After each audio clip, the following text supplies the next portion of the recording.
arranging a sleeping bag over a piece of plywood she cut to fit, and getting ready to sleep in the only thing she has left in the world that locks from the inside. She is not on a channel. She is not filming this. There is no drone shot of a mountain sunrise, no string lights strung across the ceiling, no caption about freedom and the open road. She just needs to make it to morning and then to her shift, and the car is how she does both. For a while, there was a version of this that the internet made beautiful: van life. The hashtag, the conversions with the reclaimed wood and the little wood stove, the couple waking up over a canyon. And that version is real for the people who chose it, with savings and a remote job and a way back to a house whenever they want one. But that story became a kind of costume, and underneath it, a completely different population was growing, wearing the same outward shape, a person in a vehicle, and almost none of the same reality. The tragedy borrowed the aesthetic of the trend, and the trend, without meaning to, gave the tragedy somewhere to hide. Now here's the question that sounds simple and isn't. How many people are doing exactly what she's doing tonight, all across the country? And the answer, the real answer, is the most unsettling part of this whole story. Because the honest response is that nobody knows. Not the government, not the agencies whose entire job is to count. There is a number out there, a real one, an actual count of Americans sleeping in vehicles to survive, and it is almost certainly the highest it has ever been. And the country has, quietly and completely, decided not to measure it. By the end of this, you'll understand what we actually do know, why the true figure is deliberately blurry, and why the blur itself is the scandal. Because you cannot fix what you refuse to count, and you cannot be blamed for a crisis you never measured. Let's start with what we can say for certain, because it's staggering enough on its own. Every January, the federal government conducts something called the point-in-time count, a single-night snapshot of homelessness across America. In 2024, that count found more than 770,000 people experiencing homelessness on one night. 771,480 to be exact. And that number is not just high, it's the highest ever recorded since the counting began in 2007. It jumped 18% in a single year, not over a decade, not over 5 years. In one single year, more than 100,000 additional people fell into homelessness. And here's the crucial thing to understand about that record number: it's already old. That count was taken on a single night in January 2024. By the time you're hearing this, in 2026, it is 2 years stale, and every single force that drove it, the rents that never came back down, the evictions working through the backlog, the pandemic aid that expired has only intensified since. So the highest figure ever recorded is not the current figure, it's the last one we bothered to publish. The real number, the 2026 number, the one describing the people out there tonight, is almost certainly higher, and nobody has counted it yet. That's what makes this worse than it looks even at its worst. We are staring at a photograph of the crisis as it was 2 years ago, already knowing the thing itself has grown since the shutter clicked, and still calling that outdated snapshot the record. The record isn't the record, it's just the most recent moment we were willing to look, and almost every group inside that number hit a record at the same time. Families with children rose 39% in a year. Older adults, people in their late 50s, 60s, and beyond surged and are now described as the fastest growing segment of the homeless population in America. People experiencing chronic homelessness hit an all-time high. The report's authors name the causes plainly, and they're the same forces this whole channel talks about: a worsening affordable housing crisis, rising inflation, stagnating wages, the expiration of pandemic protections that had been quietly holding a lot of people up. When those supports vanished, so did the floor under hundreds of thousands of lives. So before we even get to vehicles, understand the backdrop. This is not a story about a stable problem. It's a story about the worst year on record, in a trend pointing sharply the wrong way. And I want to be precise about that phrase, worst on record, because it's not rhetoric. The measurement goes back to 2007. Through the financial crisis, through the foreclosure wave, through every hard year since, the count never reached what it reached in 2024. Not during the Great Recession, not in the years right after, now. This year's crisis is larger than the one produced by the biggest financial collapse in living memory, which should genuinely stop you because we tend to assume that 2008 was the bottom, the worst it got. It wasn't. The worst it has ever gotten is right now, quietly, without a single dramatic crash to point to, without a Wall Street villain, without a headline event. Just a steady, grinding rise year over year until the number passed everything that came before it, and most people never noticed the milestone go by. If you've watched this happen in your own town, watch the cars start staying overnight in lots where they never used to, drop it in the comments. I read every one, and I think people need to see how many places are witnessing the same thing at once. Now let's narrow in on the vehicles because this is where the picture goes from alarming to genuinely strange. Of those 770,000 people, about 274,000 were unsheltered, meaning they weren't in a shelter or transitional housing. They were, in HUD's own words, sleeping in places not meant for human habitation. And listen to how the government itself defines that category, because it matters. Sidewalks, abandoned buildings, bus stations, and, quote, vehicles parked for long periods. So the government knows, it says it, right there in the definition. Vehicles are a recognized form of unsheltered homelessness. A car, a van, an RV parked night after night is, by the federal government's own standard, a place not meant for human habitation with a human being living in it. And yet here's the thing that should stop you cold. HUD does not require communities to report how many of those unsheltered people are living in vehicles specifically. The category exists in the definition, but not in the mandatory count. So the vehicle is acknowledged as homelessness and then quietly folded into a larger number, uncounted as its own thing. The government looks directly at the car, names it correctly as a place no one should have to live, and then declines to tally how many cars there are. It's not that they can't see it, it's that they don't count it. So what do we actually know about the vehicle share? We know it from the local counts, the places that bothered to look. And what they found is that vehicles are not a small corner of this crisis, they're a huge part of it. In study after study of unsheltered populations, researchers have found that as many as half of unsheltered people are living in vehicles. In some West Coast cities, the local counts put it around a third, in others closer to 60%. In Los Angeles County, roughly 40% of the unsheltered population was found to be living in vehicles, and that share has been climbing. And when they broke down what kind of vehicle, the split was revealing. Around half in RVs and campers, roughly a quarter in vans, roughly a quarter in cars. Not a fringe. A structural, central, and growing piece of American homelessness. And it's worth pausing on why the vehicle specifically, because it explains the growth. The vehicle is what's left when you've fallen out of housing but not quite onto the pavement. It's the last rung.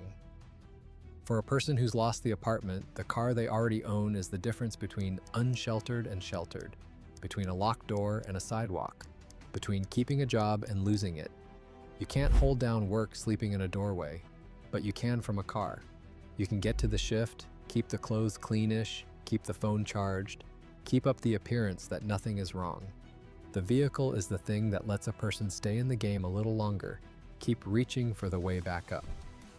Which is exactly why this group grows fastest in a housing crisis. They're not the people who've given up. They're the people still fighting, using the one asset they have left as a life raft. That's the cruel irony sitting under the whole thing. The people in the cars are, in a sense, the ones trying hardest not to become the people on the sidewalk, and they're the ones the count is worst at seeing. So do the arithmetic the government won't formally do for you.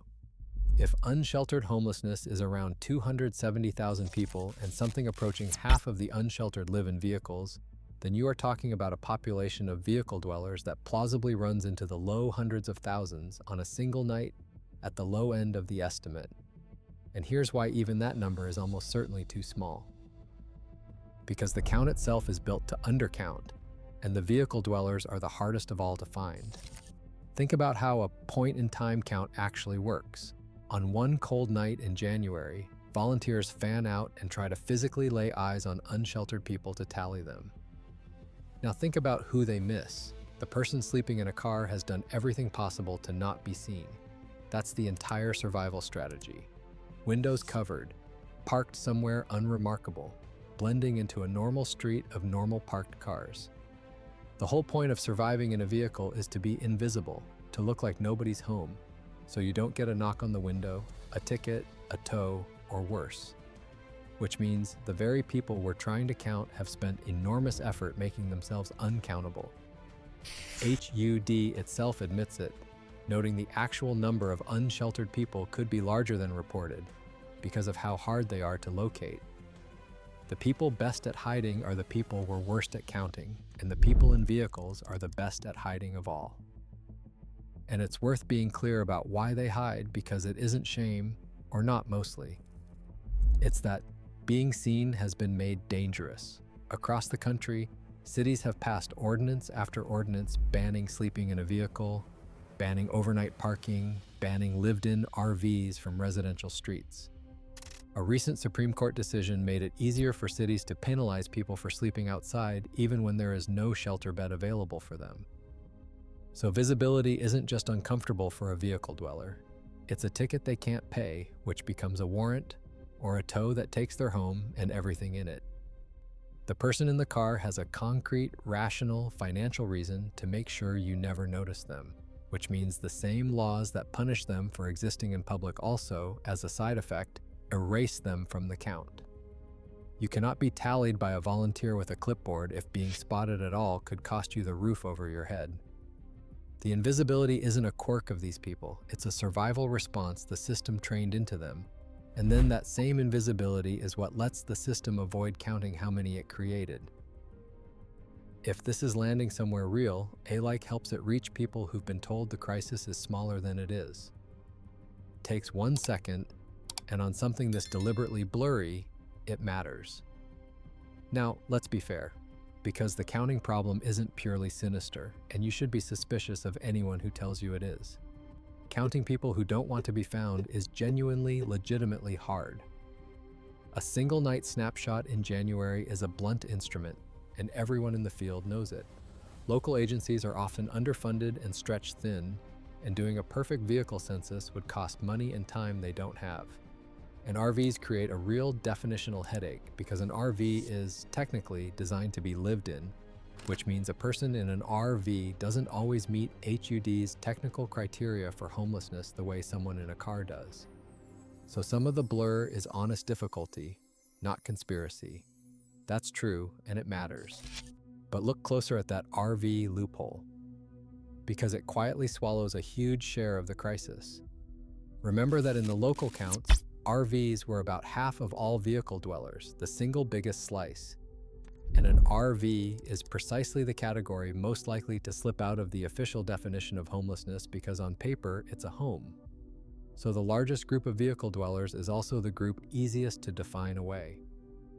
A retiree who lost their house and now lives in a 30-year-old motorhome in a Walmart lot, moving every few days to avoid a tow, is in one of the most precarious situations imaginable, and may not register as homeless at all, because the thing they're living in was technically built for it. The definition, drawn up for tidy administrative reasons, ends up erasing the exact people at the center of this. Add it up, and the vehicle number gets blurred twice, once by the people who hide, and once by a rulebook that quietly reclassifies half of them out of the category entirely. But here's what that fairness doesn't excuse. We count what we care about. This country can tell you, to the dollar, how many cars were sold last quarter, how many people flew on a given day, how much any public company earned. When a society wants a number, it gets the number. The fact that we have a precise figure for the total homeless population, but a deliberate blank where the vehicle number should be, isn't only about difficulty. It's about priority. A number that doesn't exist can't be a headline. It can't be a scandal. It can't be the basis of a lawsuit or a budget or a promise. The blur is convenient, whether or not anyone chose it on purpose, because a crisis you haven't measured is a crisis nobody has to answer for. Think about what a hard, official, published vehicle number would actually do. It would become a headline the day it came out, and every year after, and each year it climbed, it would be a fresh indictment of whoever was in charge. It would be quotable in a lawsuit, citable in a budget fight, a concrete target that a city could be measured against and found wanting. A real number creates accountability, automatically just by existing, because once it's on paper, somebody owns it. A blur creates none. You cannot hold a press conference about a figure that was never collected. You cannot demand action on a scale nobody will confirm. The absence of the number isn't neutral, it's protective, and the thing it protects is everyone who would otherwise have to explain why it keeps going up. That's the quiet function of not counting, and it works whether or not a single person ever sat down and decided to make it work. And there's a deeper reason the vehicle number specifically stays in the shadows, which is who these people are. Because the person in the car breaks the story America tells itself about homelessness. Let's make this concrete. Picture a man in his early 60s. He worked his whole life, nothing fancy, steady, then a layoff he didn't see coming, at an age where nobody was hiring him back. The savings went to rent until the savings were gone, and then the apartment was gone, and one day the math simply ran out. He is not what you were trained to picture when you hear the word homeless. He is clean, his car is clean, he goes to work because a lot of these people have jobs. The job just doesn't cover a deposit and first and last and $1,000 a month besides. He parks somewhere quiet, he's gone before anyone stirs, and not one of his coworkers knows. He is, in every way that shows, a normal, older American.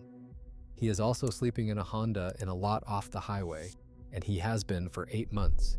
And the arithmetic that put him there is the same arithmetic tightening around millions of people one rung above him. That man is invisible on purpose, and he is invisible for a second reason too, which is I hated my mom's old Honda CRV, and here's how I finally convinced her to get rid of it. She had been putting this off for so long because selling it sounded like a hassle. The process of that he complicates everything.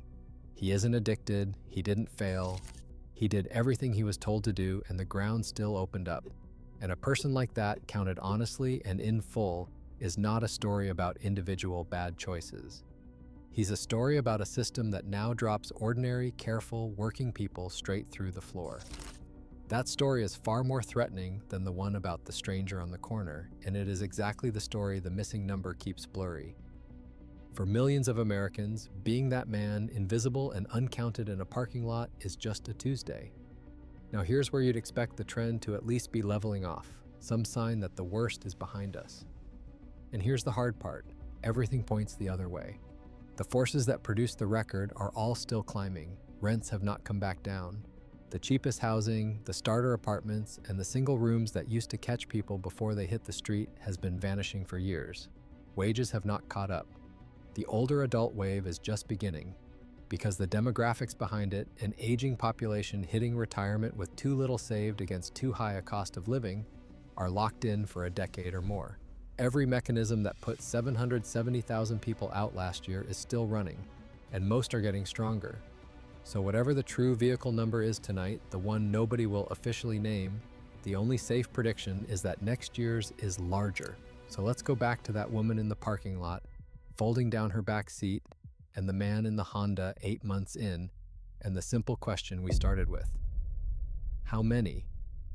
Now you understand why the answer is a fog. Not because it's unknowable, but because we built a counting system that names the vehicle as a place unfit for humans, and then declines to count the humans in it. We know the total is the highest in the history of the measurement. We know vehicles are something like half of the unsheltered. We know the count misses the very people best at hiding, and that the people in cars hide best of all.